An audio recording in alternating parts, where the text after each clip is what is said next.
40 दिनों की भीषण जंग हो या उसके बाद हुए सीजफायर और फिर अमेरिका के जरिए हमले शुरू करने पर हर बार ईरान ने अमेरिका को खित्ते में इस कदर मारा है कि वेस्ट एशिया में अमेरिका का दिवाला निकल गया है। ये बात हम नहीं कह रहे हैं, खुद अमेरिका बता रहा है और ईरान के दावे अलग से हैं। दरअसल ईरानी मीडिया के मुताबिक 22 जुलाई को ईरान की आर्म फोर्सेस के स्पोक पर्सन ब्रिगेडियर जनरल शेखराची ने बाकायदा प्रेस कॉन्फ्रेंस करके बताया कि पिछले 50 सालों में अमेरिका ने मिडिल ईस्ट में जितना सामान इकट्ठा किया था, वेस्ट एशिया के अपने बेसिस पर जितना इन्वेस्टमेंट किया था, ईरान ने सब ध्वस्त कर दिया है, कुछ भी नहीं छोड़ा है। अब दूसरी तरफ अमेरिका से भी बयान आया है। अमेरिकी रक्षा मंत्री पीट हेग्सेथ ने सीनेट की एप्रोप्रिएशंस कमेटी में बताया कि अब तक इस जंग पर अमेरिका के 37.5 अरब डॉलर यानी करीब 3.2 लाख करोड़ रुपए खर्च हो गए हैं। ये आंकड़ा मई में पेंटागन के अनुमान से करीब 8 अरब डॉलर ज्यादा है। एक्सपर्ट कहते हैं कि अमेरिका को हासिल क्या हुआ? सिफर।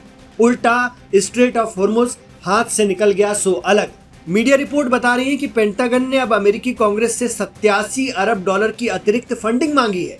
इसमें से करीब 67 अरब डॉलर मिडिल ईस्ट में सैन्य अभियानों के लिए फिर रखे गए हैं। अगर ये पैसा नहीं मिला तो अमेरिकी सैनिकों को तनख्वाह कैसे मिलेगी? हथियार और गोला बारूद की भरपाई करने और दीगर अभियानों को बिना रुकावट जारी रखने में बेहद दिक्कत आ सकती है। पेंटागन के मुताबिक हाल ही में 3 और अमेरिकी सैनिकों की मौत हुई है। इसके साथ ही जुलाई की शुरुआत से अब तक मरने वाले अमेरिकी सैनिकों की तादाद 17 हो गई है, जबकि 100 से ज्यादा सैनिक जख्मी हैं। तो अमेरिका को युद्ध का खर्चा भारी पड़ने लगा है।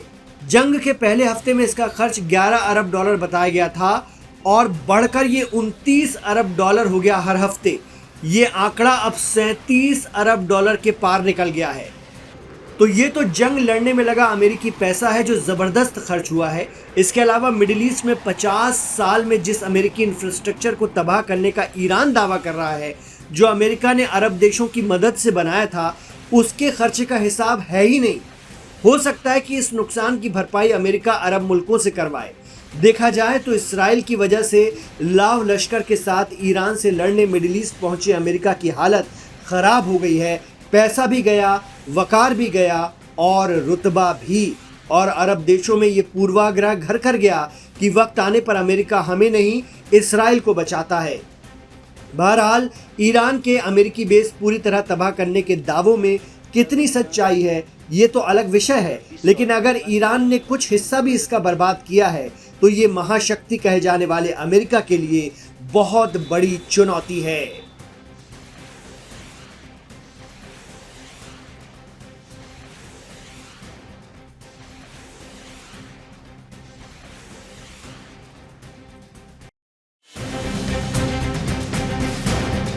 अगर अमेरिका ने ईरान की जमीन पर कदम भी रखा तो ईरान अपनी ही जमीन को उड़ा देगा। ये खबर पश्चिमी मीडिया जिस अंदाज में बता रहा है वो इस तरह का परसेप्शन बनाता है कि ईरान अमेरिका के जरिए ग्राउंड इन्वेजन की स्थिति में अपने ही लोगों को मारना शुरू कर देगा, अपनी ही चीजें तबाह करना शुरू कर देगा। लेकिन जब इस खबर की गहराई पर जाते हैं तो पता चलता है कि असलियत क्या है। दरअसल ईरान के सैन्य प्रवक्ता ब्रिगेडियर जनरल मोहम्मद अकरमी निया ने ईरान के स्टेट टेलीविजन पर बहुत साफ और खौफनाक अल्फाज में चेतावनी दी है कि अगर अमेरिका हमारी जमीन पर कब्जा करता है तो हम अपनी ही जमीन पर बमबारी करेंगे। जंग में ये जायज है। अब वेस्टर्न और अरबी मीडिया इसे ऐसे बता रहा है कि ईरान अपने ही शहरों पर बम मारना शुरू कर देगा। अमेरिका को घुसता देख ईरान की IRGC अपने ही लोगों की जान लेना शुरू कर देगी ताकि अमेरिका के हाथ कुछ लगे ही ना। लेकिन ऐसा नहीं है। जब हमने सीनियर जर्नलिस्ट और मिडिल ईस्ट में लंबे वक्त तक रहकर पत्रकारिता कर चुके जैगम मुर्तज़ा से बात की तो उन्होंने बताया कि ईरान ने कहा जरूर ऐसा है, लेकिन सिर्फ खर्ग और केशम आइलैंड के लिए।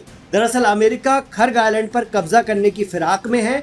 ईरान जानता है कि अगर अमेरिका खर्ग पर सैनिक उतारता है तो उसका क्या इलाज करना है। खर्ग और केशम में आबादी बहुत कम है, साथ ही वहां ईरान का ऑयल प्रोडक्शन नहीं होता है, बल्कि ईरान ने खर्ग में तेल सप्लाई का इंफ्रास्ट्रक्चर बना रखा है।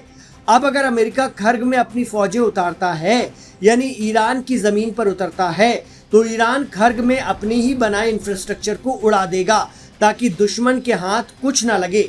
जैगम मुर्तजा कहते हैं कि ईरान तो इंतजार कर रहा है कि अमेरिका एक बार अपनी सेना जमीन पर उतारे, फिर ईरान अपनी जमीन पर उनकी कब्र बनाएगा। कुछ सैनिक पकड़े गए तो बार्गेनिंग आसान हो जाएगी।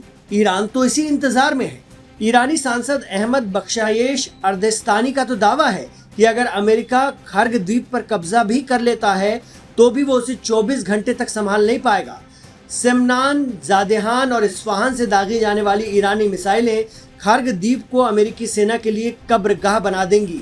तो जिस तरह से मिडिल ईस्ट की खबरों को वेस्टर्न मीडिया प्रस्तुत करता है, उसमें और असली खबर में फर्क जरूर होता है। सही और सटीक और मिडिल ईस्ट की विश्लेषणात्मक खबरों के लिए जुड़े रहिए लाइव हिंदुस्तान के साथ।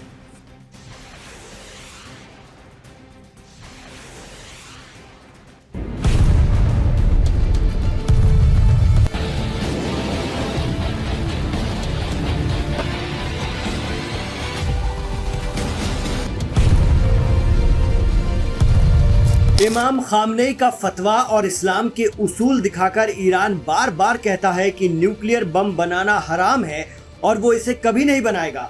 बावजूद इसके अमेरिका और इस्राइल ने यही कहते हुए उस पर जंग थोपी कि वो परमाणु हथियार बना लेगा। अब उसी अमेरिका ने खित्ते के एक और देश सऊदी अरब के साथ न्यूक्लियर डील कर ली है। जी हाँ, 22 जुलाई को ट्रंप ने सऊदी के साथ न्यूक्लियर समझौते को मंजूरी दे दी। अरबों डॉलर का ये न्यूक्लियर समझौता अगले 30 सालों के लिए लागू हुआ है।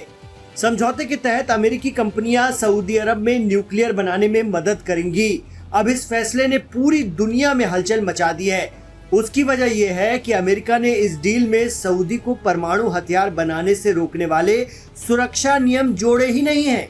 इसके पीछे की साजिश समझिए। आमतौर पर जब अमेरिका किसी देश को परमाणु तकनीक देता है तो उस पर सख्त पाबंदियां लगाता है, लेकिन सऊदी अरब के साथ इस डील में कई बड़ी ढील दी गई हैं। सऊदी अमेरिकी जौहरी डील के तहत सऊदी अरब अब अपनी ही जमीन पर यूरेनियम को रिफाइन कर सकेगा। अमेरिका के पुराने नियमों के मुताबिक किसी भी देश को यूरेनियम एनरिच करने या न्यूक्लियर कचरे को रिप्रोसेस करने की इजाजत नहीं थी। अब अमेरिका ने चुपके से सऊदी वाली डील से इस शर्त को हटा दिया है। इसके अलावा डील में एक और गच्चा है। दूसरे परमाणु समझौतों से अलग इस समझौते के तहत यूनाइटेड नेशंस की न्यूक्लियर एजेंसी IAEA को बिना बताए अचानक चेकिंग करने की इजाजत नहीं होगी, यानी सरप्राइज चेकिंग नहीं हो सकेगी। बताया गया है कि यूरेनियम एनरिचमेंट से जुड़े सभी सुरक्षा नियम केवल अमेरिका और सऊदी आपस में मिलकर तय करेंगे और शेयर करेंगे। इस छूट को लेकर कई एक्सपर्ट बड़े सवाल खड़े कर रहे हैं, क्योंकि यूरेनियम को ही एनरिच या रिफाइन करके न्यूक्लियर बम बनाया जा सकता है।